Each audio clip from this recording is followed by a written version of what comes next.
Hello, football lovers all over the world, whether you are in a grassroots level, you are in a professional level, you are in the semi-pro. Today, we are unveiling the key number one in this book of 12 keys to unlock your professional football career. Like I told you, you'll always find one thing to learn from it. You might, well, no matter the position you are, no matter how professional you are, you will always find something to learn from this. When I was talking about the keys to unlock your professional football career, what are the keys? Keys are devices for operating a physical or spiritual lock by moving a bolt. These are something crucial to providing answers and or explanation to situations beyond human beings. Keys are meant to achieving a desired end. Keys are symbols or code to gain access into something or somewhere, either in the physical or in the spiritual realm. These keys that me, Timothy Olubenga Daniels, is telling you about, the one I'm talking about in this context are steps or words of wisdom to unlock your negative approach towards your professional football career, that is so that you leave a befitting legacy for the generation to come. It is very important for you to know that there may be more than the keys I have written here, according to many people's understanding. But this is the vital information I was able to gather while I was writing this book. And I want to make sure that you learn from this. This key number one I have been telling you about, we've talked about what is football, who is a professional football, why do you play football. We've talked about 8 important reasons why many great talents could not make it to the top level. We talk about character, we talk about so many things. And if you go back to my video on the TikTok, you will see 12 keys to unlock your professional football career. And I explained those 8 details there. You can see today it has taken a new shape. I'm sitting just right at the small goalpost to really illustrate that I'm talking about football. This key number one can be used for any profession you can talk about. Any profession, even if for marriages, for whatever you want to do as a person, this key is very vital. I learned this from one of my mentors, Dr. Miles Monroe. And this key, number one, is called, you need to see the picture of your future as a footballer. Before you start your career at all, you need to see, where am I going? Why do I want to play this football? You need to sit down and ask yourself these questions. We'll get there. You see, your sight is a function of the eyes, but your vision is a function of your heart.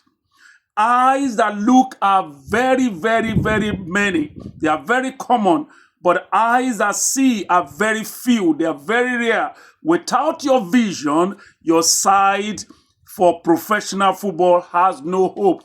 This is why you need to have the sight. Like a painter. When you see a painter put the canvas together and wants to paint something, by the time he started, people will be saying, what kind of rubbish is this man painting? You come after 2 days or after 5 hours, you will see the picture. The picture that the painter is painting, it is in head. He has seen something, and that thing is recorded in his brain, and that is what he's painting. You might not like how he started, and they see. Sight is the ability to see things as they are, and your vision is required for the capacity to see things as they could be in the future. You can see things the way they are, but your sight, your vision is to see things how it should be in the future. A lot of footballers are playing today. They are still looking up to Ronaldo, looking up to Messi, but they are not ready to look inward and say, this is me. I need to go back to the drawing board and bring in different skills that people have not seen before. And that is what makes you change the world. So What are the principles of vision?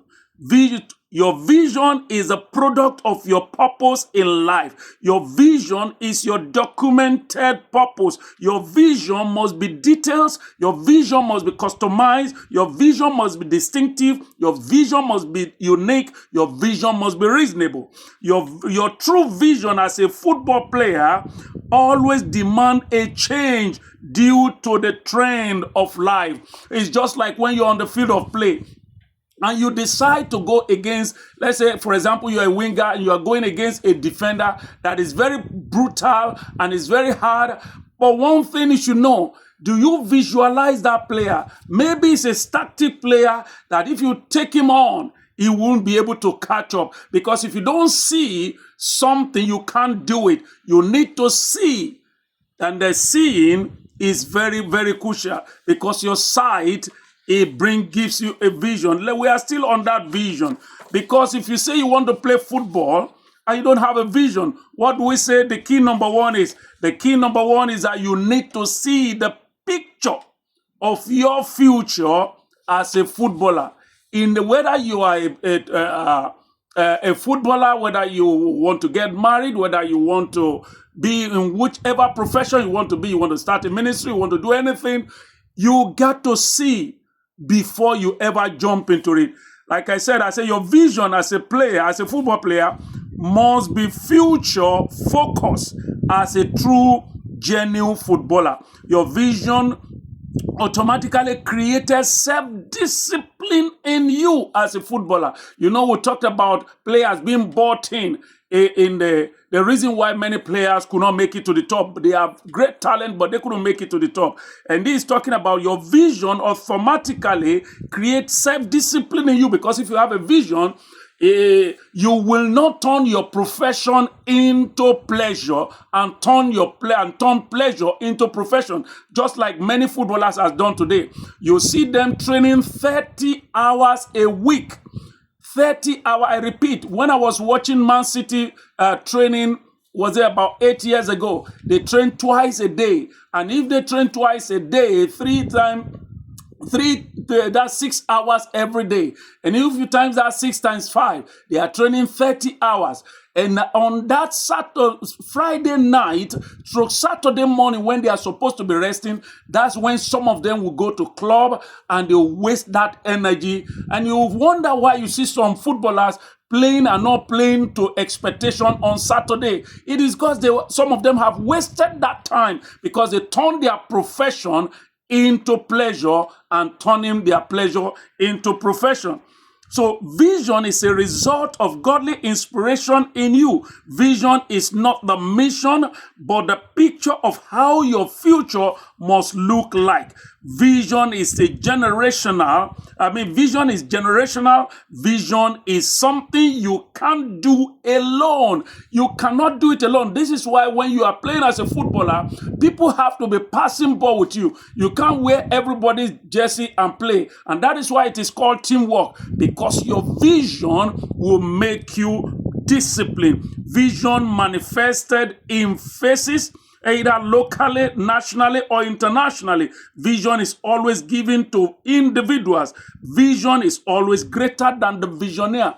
You might have a vision, but you need people. I remember when I was told, this wasn't confirmed, that when David Beckham signed his first contract for Manchester United, he created a managerial team already that will be managing him. He is the company. Like I told you last time, I said a footballer is just like an apple tree. The tree cannot eat the apple. The apple got to get ripe, but the apple gets its nutrient from the tree, because it is how deep the root of the apple is that gives sweet juice to the apple. And the apple is your skill. The apple is whatever you do. And that's what people see, because it's the passerby that see how ripe the apple is. Who are the passerby? The passerby is the manager. The passerby is the football agent. The passerby are the supporters watching the game. The passerby are the people in the stadium watching your game. You got to do something to change the orientation. They came with a different orientation. They came with a different focus focus on a different player. But your vision disciplining you the ability to enjoy the game, because football is an entertainment game. It's already 10 minutes, like I told you. It has to be 10 minutes for every lecture. And now we'll be coming back. We got a lot to talk about in this key number 1, seeing the picture of your future. I will be back again with you another Saturday. Thank you very much.